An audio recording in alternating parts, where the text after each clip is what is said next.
Yun, oh, mukhang okay na tayo, guys. Pero ano pa din siya eh.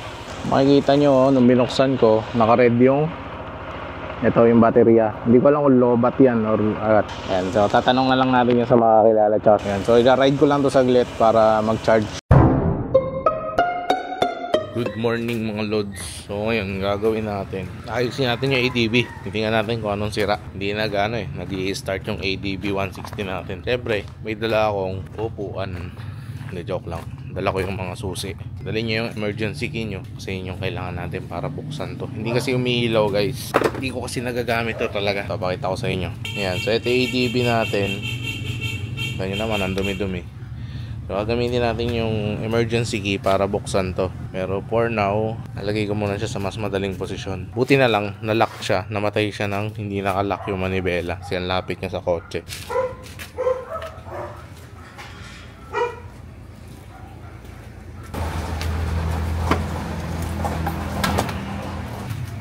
Ngayon naman, titingnan natin yung... Ayan, ngayon naman, titingnan na natin tong emergency key. So yung problema ng ADB natin, ayaw umilaw. Ayan. Wala ding ano yan. Wala ding display. Ayan, hindi ko mapihit. Nauna ko siyang nadatnan, napihit ko yan. Ayan, hindi na. Kahit hindiin ko yung kahit ano dyan, hala na yan. Susi ko, ito, umiilaw yung susi ko nun. So nung nakita ko nung umaga, magja-jogging kasi kami nun eh, na ayaw na niyang umilaw. Yan, alam ko na ano siya, na ayan, diskargado. Baka may nasirang fuse. Kasi kapag diskargado ang baterya nyo, dapat umiilaw pa din yan. Ayan o, kahit anong gawin ko, ayaw na niya. Kahit yung lock ng ano, kahit lock nito, ayan, di na siya lumilipat. Ayan, so ang checkin natin, fuse. Para ma-check yung fuse, kailangan natin mabuksan muna yung ano, yung upuan. Eh, paano natin bubuksan? Yung bumukas ng ano. So tatanggalin nyo to. Okay, so ang gagamitin na natin ay ito. Ito yung emergency key nung ano, nung ADB. Kasama to dun sa pack, sa pag binili nyo yung ADB, dalawa to. Ayan, kunin nyo yan. And ayan, tapos pipihitin nyo lang. Ayun, narinig nyo ba tumunog? Bumukas na yata itong ano natin, upuan. Tingnan natin. Uy, bumukas nga ang lintek. So, titinisin ko muna itong upuan. Ay, wait lang. Yan, ngayon nalinis ko na. Una natin gagawin, syempre, ay i-check yung battery. Syempre. So, yung dito sa ADB, may bukasan yan. Sobrang daling buksan ito, boy. Ayan, buksan ko na. Ayan, bababa nyo lang itong dalawang to. So, okay na yan. Ito na ngayon guys, yung loob nung ano, nung sa compartment. Ayan. So, yung fuse natin, nandito sa loob nito. Okay, so, yun yung una natin, isa sa mga una natin checkin. Kasi, wala naman sa baterya. Kasi, hindi siya nag-iilaw. Okay, so, na natin gagawin, tanggalin yung cover ng fuse. Ayan, may hawakan lang kayong dalawa sa paligid ng cover ng fuse. Ang maganda sa cover ng fuse, may extra fuse siya. Okay? May isa yan bawat number.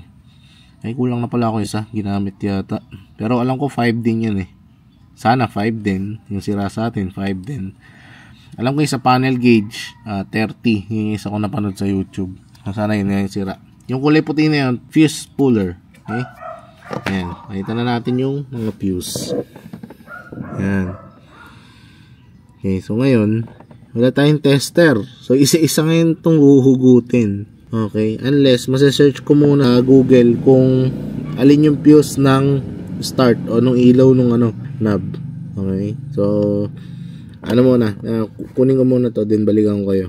Ito guys, yung sample na fuse. Ayan. Ito guys, yung sample na fuse. So, kung nakikita nyo dito, hindi ko alam kung tanaw, buo naman siya. Yung dalawang bakal na nasa gilid na yun, magkakita nyo, magduduktong siya sa loob ng plastic. So, yun yung indication na buo yung fuse nyo. So, ito yung number 30 na fuse. Babalik ko na siya. So, gagawin ko lang yan sa lahat hanggang sa makita ko kung sino yung sira. Ito guys, yung last na fuse. Problema dito, buo siya. Okay, tingnan ko na lahat. Buo siya. Problema ngayon, paano ko malalaman kung yung battery yung diskargado? Ayan, so babaklasin ko na ngayon yung baterya ng screwdriver. Dalawa lang naman yan, tapos dapat mahugot ko na yan. Ayan, nahugot ko na yung battery guys. Ayan, sobrang dumi pa nga. Ito, papacharge ngayon natin to. So ito na yung battery natin. Hindi ko alam kung ito yung legit eh. Baka pinalitan na to. Second hand ko lang kasi nabili yung motor. So yun nga guys, so yung baterya yung susunod nating step. Titingnan natin kung ito nga yung sira or na-discarga ko ba talaga kasi mukhang naiwan ko naka-on yung ilaw. Hindi ko alam eh kasi hindi nakalock yung manibela nung nakita ko. So yun, papacharge ko muna to, makita natin bukas kung okay. Okay? Yun lang. The next day. What's up guys? So nakabalik na tayo. Yung baterya ay charge na. Ngayon na yung kinabukasan na. Wait lang, kukunin ko lang yung mga gamit natin. Kailangan ko palang kumuha ng ng screwdriver.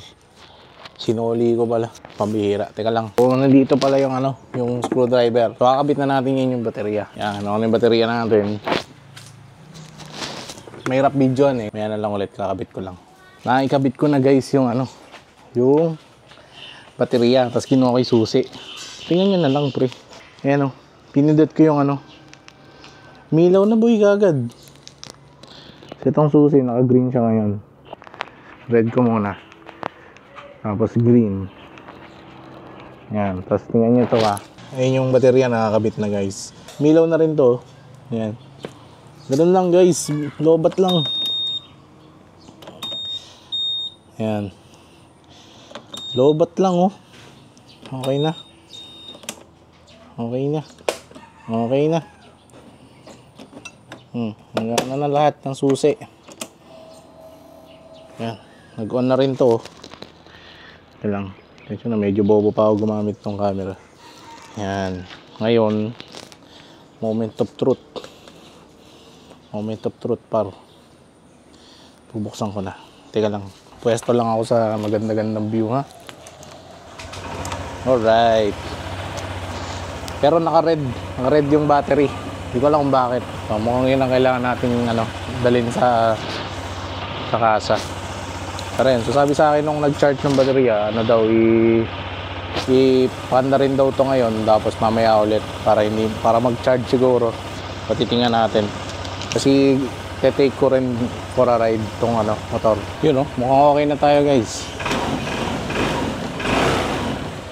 Makikita nyo nung binuksan ko, naka-red ito yung baterya. Hindi ko alam kung lobat yan or agat. Hindi ko kasi nabasa yung manual nito Kasi wala akong manual nung nabili ko to. Ayan, so tatanong na lang natin sa mekaniko natin. Okay? Ayan, so i-ride ko lang to saglit para mag-charge. Para mag-charge yung baterya. Okay?